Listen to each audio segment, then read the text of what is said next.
नमस्कार। सोचिए अगर किसी के सामने एक ऐसी चॉइस रख दी जाए जहां हर रास्ता सिर्फ तबाही की तरफ जाता हो।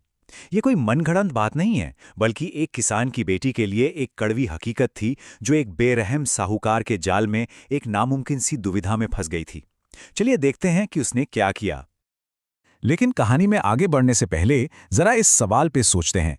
जब सारे नियम ही आपके खिलाफ हों और हर रास्ता हार की ओर जा रहा हो, तो कोई क्या करता है?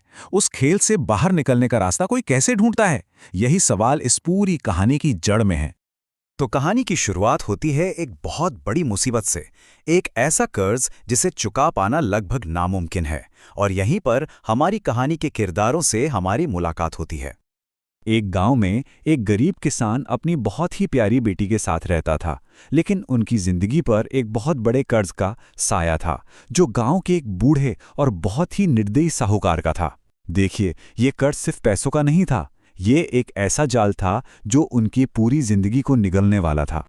तो जब कर्ज चुकाने का वक्त आया और किसान के हाथ बिल्कुल खाली थे, तो साहूकार ने एक बड़ा ही अजीब सा प्रस्ताव रखा। उसने इस मुसीबत को सुलझाने के लिए किस्मत पर आधारित एक खेल का सुझाव दिया। साहूकार की शर्त सीधी और बहुत बेरहम थी। उसने कहा, अपनी बेटी की शादी मुझसे कर दो और मैं तुम्हारा सारा कर्ज माफ कर दूंगा। ये बात हवा में जहर की तरह घुल गई और किसान और उसकी बेटी को एकदम सदमे में छोड़ दी। बात गांव की पंचायत तक पहुंची, लेकिन उनका हल भी एक अजीब सा जुआ ही निकला। तय ये हुआ कि साहूकार एक थैले में एक सफेद और एक काला पत्थर रखेगा और लड़की को उसमें से एक चुनना होगा। अगर वो काला पत्थर चुनती है तो उसे शादी करनी होगी, पर हाँ, कर्ज माफ हो जाएगा। अगर सफेद चुनती है तो वो आजाद और कर्ज तब भी माफ। लेकिन अगर वो चुनने से ही मना कर दे तो उसके पिता को जेल हो जाएगी। मतलब दो रास्ते उसकी जिंदगी तबाह कर रहे थे और एक उसके पिता की। और अब आता है कहानी में सबसे बड़ा ट्विस्ट। खेल शुरू होने से ठीक पहले साहूकार अपनी चाल चल देता है, जिससे ये एक मुश्किल खेल एक नामुमकिन खेल में बदल जाता है। जब साहूकार पत्थर उठाने के लिए नीचे झुका तो लड़की की नजरें उसकी हर एक हरकत पर थीं, और उसकी तेज आंखों ने एक ऐसी बारीक सी धोखे वाली हरकत पकड़ ली जिसे शायद वहां मौजूद बाकी सब लोग देख ही नहीं पाए। जी हां, उसने धोखे से दोनों ही पत्थर काले उठा लिए और थैले में डाल दिए। इसका मतलब ये था कि अब लड़की के लिए सफेद पत्थर उठाकर अपनी आजादी चुनना नामुमकिन था। उसके पास जीतने का कोई रास्ता बचा ही नहीं था। जरा सोचिए, उस लड़की पर उस वक्त क्या बीत रही होगी। उसे अच्छे से पता है कि थैले में दोनों पत्थर काले हैं। अब उसके पास क्या चॉइस है? वो इस जाल से खुद को और अपने पिता को कैसे बचा सकती है? उसके दिमाग में तीन बहुत ही भयानक रास्ते घूम रहे थे। पहला, वो चुनने से मना कर सकती थी, पर तब उसके पिता जेल चले जाते। दूसरा, वो सबके सामने साहूकार पर धोखा देने का इल्जाम लगा सकती थी, पर इससे वो और भड़क जाता और शायद हालात और बिगड़ जाते। या फिर तीसरा रास्ता था कि वो चुपचाप एक काला पत्थर उठाए और अपने पिता की आज़ादी के लिए अपनी जिंदगी की कुर्बानी दे दे। हर रास्ता अंधेरे की तरफ ही जा रहा था। लेकिन उस लड़की ने इन तीनों में से कोई भी रास्ता नहीं चुना। उसने एक ऐसा रास्ता निकाला जिसके बारे में कोई सोच भी नहीं सकता था, और यहीं से कहानी का सबसे मजेदार हिस्सा शुरू होता है।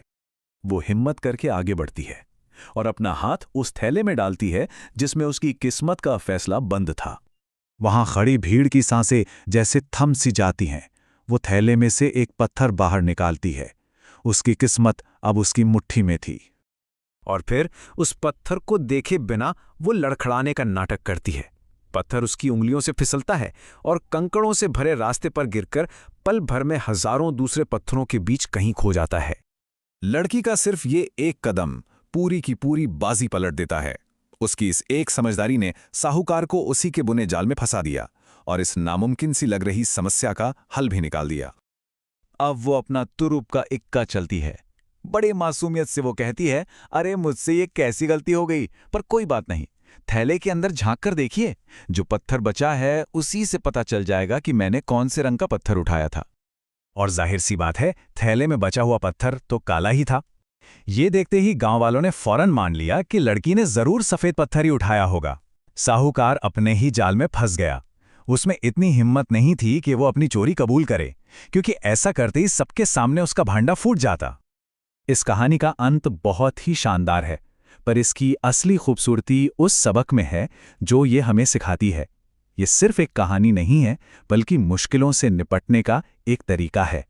तो यहाँ सबसे गहरी सीख ये मिलती है कि जो समस्याएं सबसे नामुमकिन लगती हैं ना, वो अक्सर बुरे विकल्पों में से किसी एक को चुनकर हल नहीं होती, बल्कि सवाल को ही बदल कर हल होती हैं।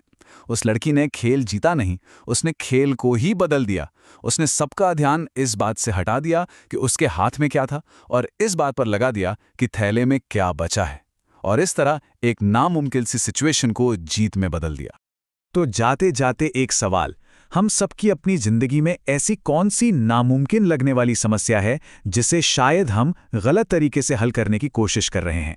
क्या पता उसके लिए भी एक बिल्कुल अलग सोच की जरूरत हो। इस पर विचार जरूर कीजिएगा।